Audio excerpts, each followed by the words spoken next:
Hundreds of millions of urban men and women have a unique love for perfume. No matter what kind of fragrance it is, it will add a unique temperament to you. The film I'm going to read for you today is more like the regional path of artisan. This is the 2006 Perfume by German director Tom Tykwer.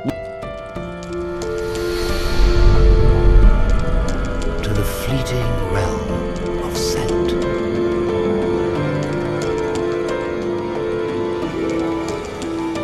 1738. In a noisy and smelly Parisian fishmonger's market, Grenouille slips out of his mother's womb. The experienced mother quickly cuts the umbilical cord and discarded Gray at the bottom of a table mixed with various fish offal, thinking the child would die at birth like the previous four. Instead, Gray let out a cry. It was the first sound he made to the world. His body began to speak, but it was also the beginning of evil. The mother was hanged for abandoning her baby. From then on, he had no father, no mother, no home, only a body. That's all the world gave him. And in the time that Gray survived, crying became his weapon against the world. He cried out when he was abandoned at birth. He cried when he was nearly killed by other children in the shelter. It was a baby's instinct, and it was the only thing he could do. At the age of 5, Gray still couldn't speak, but he had an innate talent for smells, whether it was rocks or bugs, stench or aroma. He could remember them all, and could easily distinguish between them. This became his only way to communicate with the world. However,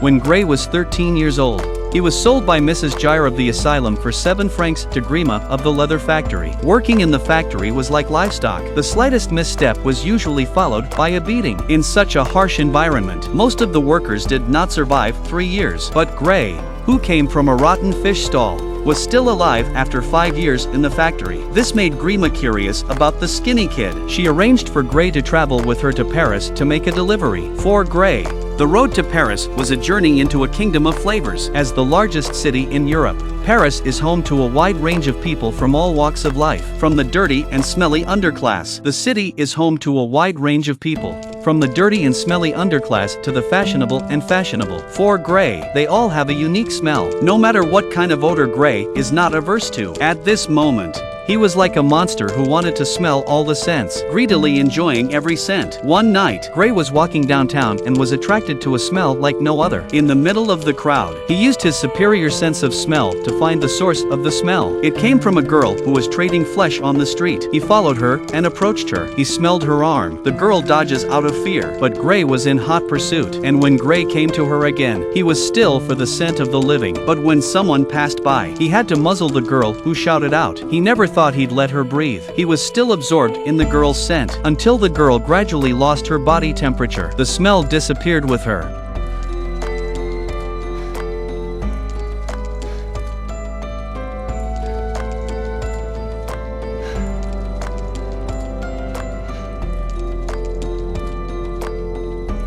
He couldn't sleep that night. The intoxicating scent of the girl in his mind. It made him realize with a clear consciousness how his life could be so strong and wild in the midst of a desperate life. His miserable life had a meaning, a purpose, and a higher calling. He had to learn how to preserve the scent. And in the wealthy neighborhoods of Paris, the once famous perfumer Baudini, in the long commercial competition, he was replaced by Pelissier. His love and soul perfume became a hit with the Parisian aristocracy. It's a good thing that Gray smelled the perfume and named all the ingredients in it while delivering leather to Baudini. He even made the same perfume as Love Soul with his bare hands. And so it was that a declining perfumer needed a genius perfumer, a young man with a voracious desire to preserve all the flavors in the world. They worked together to get what they needed for their purpose. Baudini bought Gray from Grima for 50 francs, relying on his talent. Baudini's perfume store on the Pont de la Redemption. Once again, it became the place where the Parisian aristocracy went. From Baudini, Gray learned a more systematic knowledge of perfume, such as the top notes,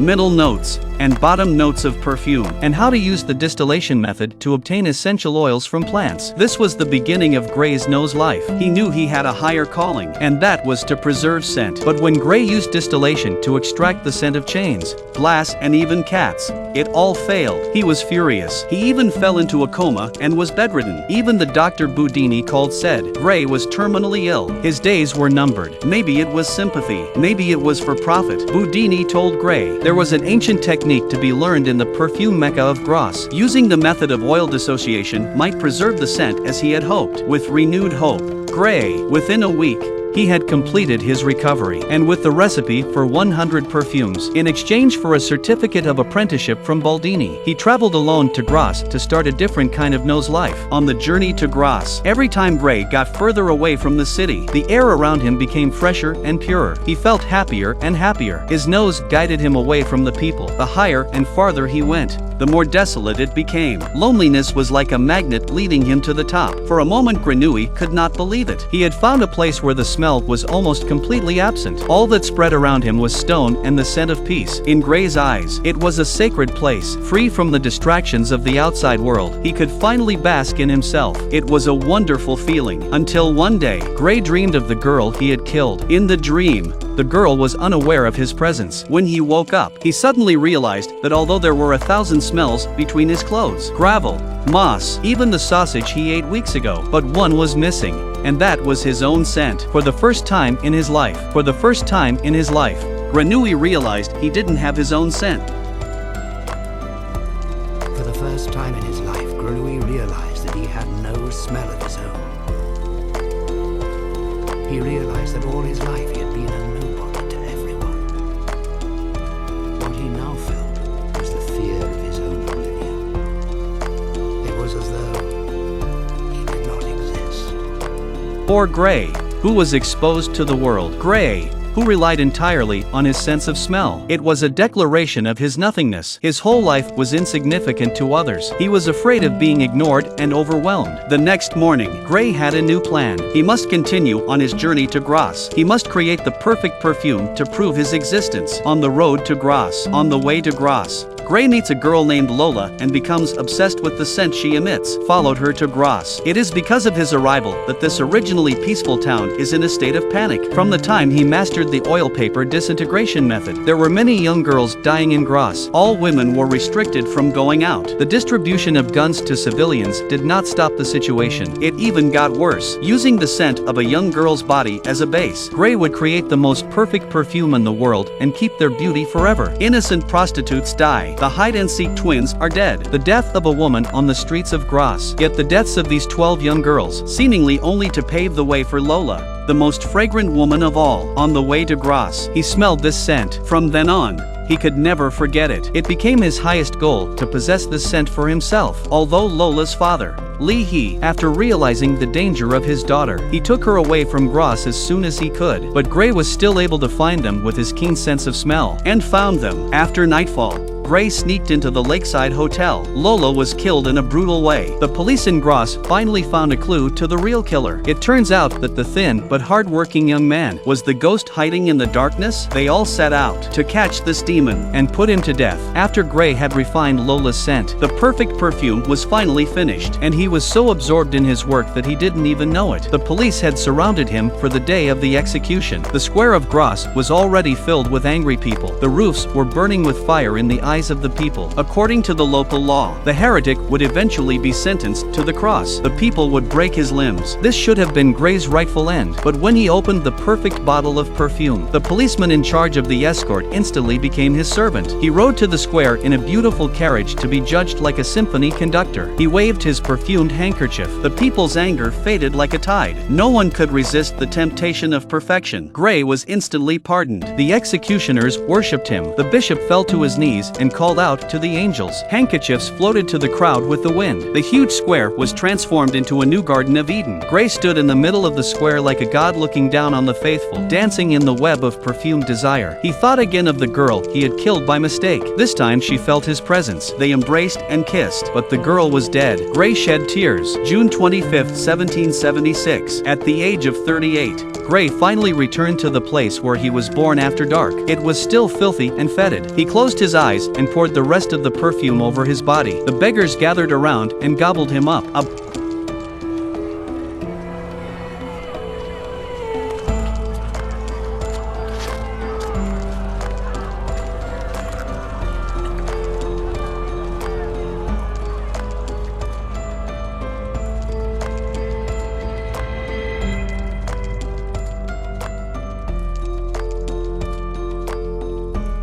About the film. The most controversial point for many fans is what to say about the film's protagonist, Grenouille, the vile viper. As This vile viper, this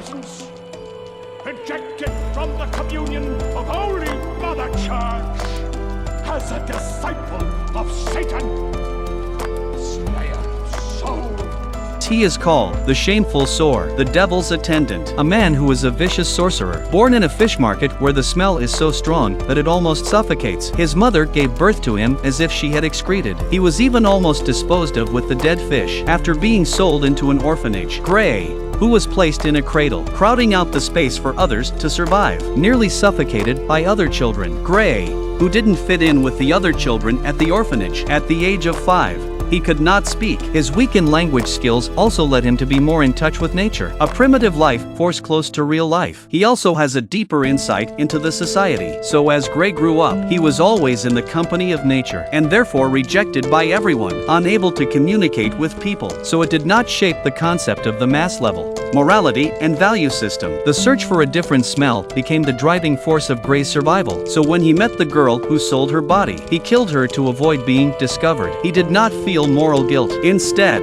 he felt painfully aware that as the girl's body temperature dropped, the smell of her body also dissipated. Thus he found a meaning to live on. It was to preserve those good smells. In a way, the smell of the girl represents desire, beauty, and love. There was only one thing the perfume could not do.